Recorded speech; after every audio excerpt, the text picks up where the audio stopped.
Hi, it's Kate from Sleep Time Baby, and today's Wednesday Wisdom is going to be all about travelling.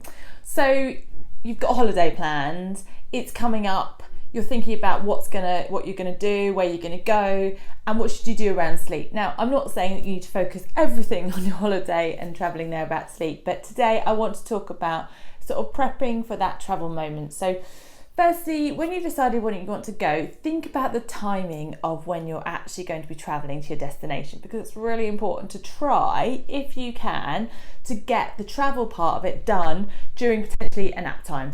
Now, obviously, if you're going on a long flight, that's probably going to happen anyway. But with flying, think about whether a night flight is great for your child or not. If they are more likely to be settled on a night flight, then great, and go for the night flight. If you think maybe a daytime flight is going to suit them better, so that you just have to worry about naps rather than a long period of sleep, then book it accordingly.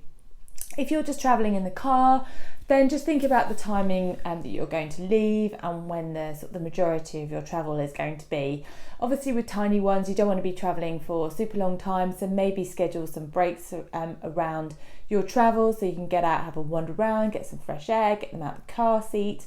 But try and do it so that your naps are going to be in your travel time, so that it accommodates for some of that time and you get perhaps a bit of quiet time. So let's assume that you've booked your destination, you know where you're going, you've got kind of that plan. Then think about your travel essentials that you're going to need to take with you.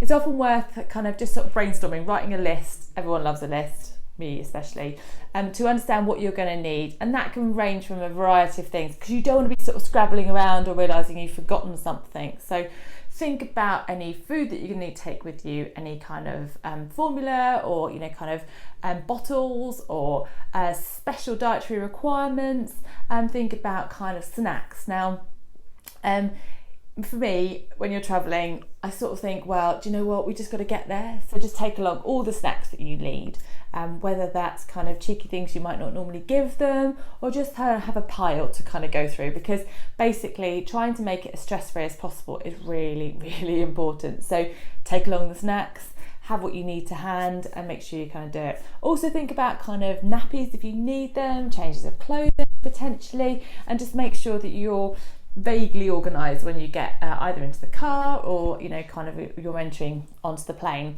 One really great tip that I found out if you are travelling abroad is that you can pre-order stuff to take to collect airside at an airport. So for example, you need some formula to take with you, then actually instead of kind of packing it all in your luggage and taking up your allowance, if you pre-order it airside at Boots, let's say, then you can pick it up once you've gone through all the security checks. So actually it means that you don't have to accommodate for all of that in there, and you can do that for things like nappies as well. So it's really helped me a couple of times when the kids were younger. My husband was swearing at me because we had to carry bags of nappies and formulas through the airport, but it meant that we didn't have to pack it in our suitcase. And sometimes kind of formula and nappies can be more expensive when you're abroad and you don't actually get the same brand, so it can really help to kind of alleviate that stress.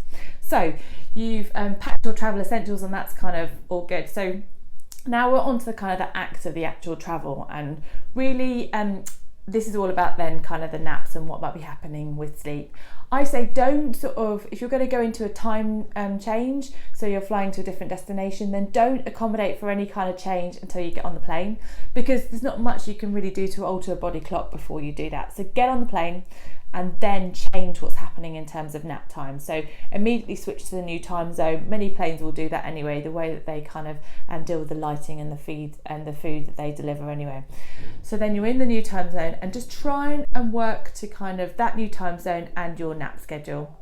It's not going to be the easiest thing, but give it a go, and basically do whatever you need to do to get your child to sleep, because it's more important that they arrive at your destination as rested as possible than actually how the sleep happens. So if you've got a tiny baby, it doesn't matter if they fall asleep in your arms, kind of making sure that as long as they're safely secured with you, then it's fine. If you need to be walking up and down the aisles, which I have done on a plane with my son, trying to get him to kind of sleep in a sling travelling or whatever it may be, then just do that. Most people will be really, really accommodating for you. So don't worry about kind of what's going on around you. Don't give a damn if they're crying. You're trying to settle them. You're trying to do your best. And just kind of get on with it and do it on that basis. So the other thing to consider, especially with older children, is to take kind of things to entertain them on the plane. Now, a really great tip that someone gave me once was about taking perhaps some toys that have been sat at the back of the cupboard and wrapping them up in even things like newspaper and tissue paper, and then delivering them to your child on the plane or in the car journey, so they have this sense of excitement of like pulling these things apart, and they're like new toys, so they're really, really excited about getting presents, but actually they're the things that they've just sort of slightly forgotten about. There is an age whereby this doesn't sort of work because they start to remember those things, but still it's a fun thing to kind of do. So do that, and then you can periodically, every half an hour, you can be giving them a snack or you can be giving them a new toy, and that should help you to get through the timing of the journey really. So that's it. That's my kind of tips in terms of how you travel to your destination. Think about the timing of when you're going to leave and the nap times. Think about your essentials that you're going to pack. Go for your naps if you're changing time zone when you get on the plane. If not, just go for them in terms of your normal schedule. And then have lots of snacks with you, have lots of kind of maybe little toys to kind of hand out on a regular basis, and that should help you to get through the travel there. Next time I'll be talking about what to do when you get to your destination, to give you some advice on that basis. But for that's it for now. That's my Sleep Wise Wednesday, and I will see you in the next video. Bye.